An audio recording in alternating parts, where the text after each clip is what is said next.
The word depression is an empty vessel. It holds nothing, but feelings pass. Structures do not. The Hebrew word is shakakak. Say it slowly. Let it land. It does not speak of moods or chemicals. It speaks of something far older and far more physical than anything a modern clinic has named.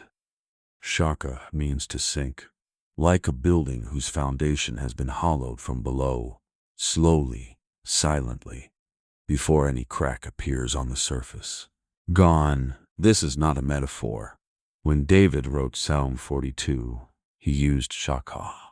He was not describing an emotion. He was describing a collapse of architecture. The soul had bowed, not broken, bowed. There is a crucial difference. We were told to treat the feeling. Nobody told us to check the foundation. This is the clinical trap, and for 4,000 years, it has been sprung on every person who ever lay in the dark and asked why the morning felt like a weight on the chest. Every one of them. He didn't need a sermon. He didn't need a rebuke. He needed a jar of water, a cake of bread, and the cold amama, daka, the sound of sheer silence. This is the shakak diagnostic. When the soul is bowed down, the first step is physical restoration. 3 men, 3 different collapses, 1 diagnostic. Shaka, the structural failure of the soul. We must look past the mind. Depression is not a thought error. It is a physical event, as real as a fractured bone pressing against a nerve. Feel it. The ancient world called the interior pressure the furnace, not a metaphor, but a location. The place where the will is forged, where purpose becomes heat, and heat becomes motion. When shaka takes hold, the furnace does not explode. It goes cold, non-done, 1 degree at a time, too slowly to track, until the morning the bed feels like concrete and you cannot remember a reason to move. Stone cold. And yet, the fire is still there. It has simply stopped reaching the edges of the room. This is the second diagnostic of shakak, the collapse of posture.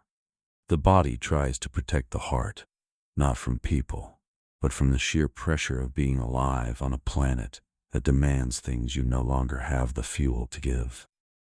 I have no longer. I have a cage around a candle. Every breath narrows.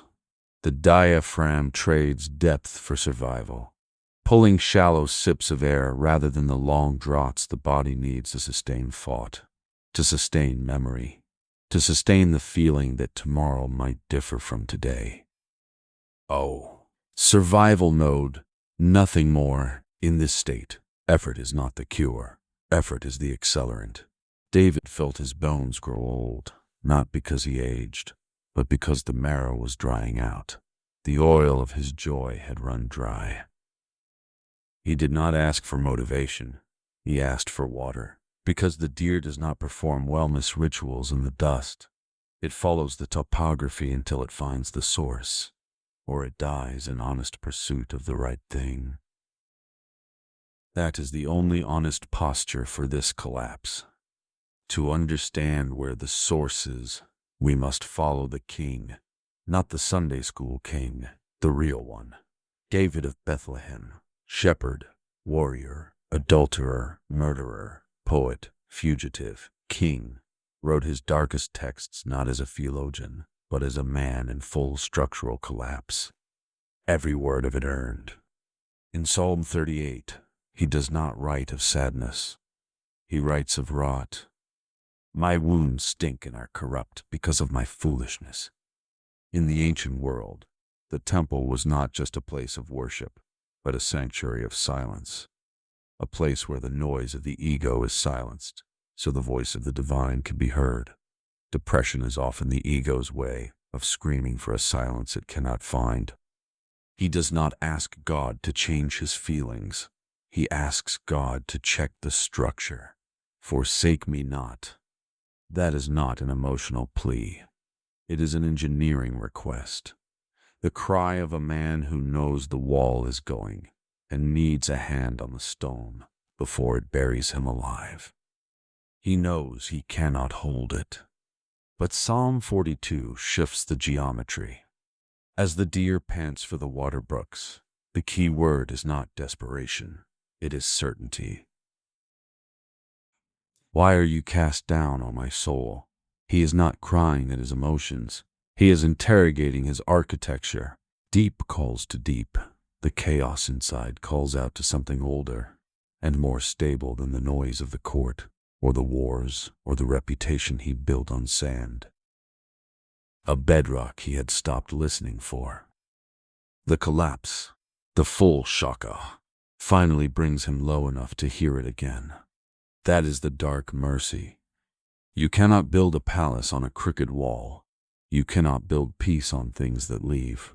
And there, they will always leave. The applause ends. The title is stripped. The body ages. The money moves. And if there is nothing beneath the palace but borrowed identities and the opinions of those already walking away, the collapse was never a crisis. It was physics. Inevitable. This is what the rebel teaches, so said, but there is a point where silence becomes a prison, where the pit feels bottomless. This is where the clinical meets the spiritual. This is the Psalm 40 breakthrough. It's not about finding the strength to climb out of the mud. It's about being lifted out of the miry clay by a hand you didn't see coming. It is the moment where your feet are finally set upon a rock and a new song is put in your mouth. It simply holds. You reach it through inventory. Honest, ruthless, uncomfortable. Pick up the first stone. The stone of your family's silence. The pattern you inherited without being asked. The way you learned to make yourself smaller so the adults in the room could feel larger. No, set it down. It was never yours. Pick up the second stone. The stone of your career's judgment. The version of success built to prove something to someone who no longer has the credibility to judge you, and yet whose voice still chairs the committee inside your head. Notice who gave it to you. They do not live in your chest. Set it down as well. Now look at what remains. The weight of your word, the weight of your silence, the weight of the loves you chose, and whether you paid them willingly or with resentment. These cannot be set down, nor should they be. They are the building material. One by one, the new wall rises, not fast. Good walls are never built fast. They are built level, tested, allowed to cure in the cold of ordinary days before they are asked to carry any additional weight. Why? Let it cure. The fairness will warm as the structure returns, not the other way around. You have seen the collapse. You have named it, and naming a thing is the beginning of the only power worth having over it. I wonder whether you will. Do not rush from the rubble before the survey is complete.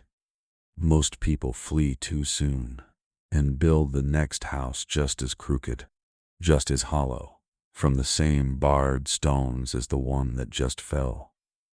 Stay in the dust a little longer. The sink was not your enemy. It was the architect calling you to the floor, because the floor is the only honest starting point for everything that should have been built differently the first time. Second, twos. 1. The word depression is an empty vessel.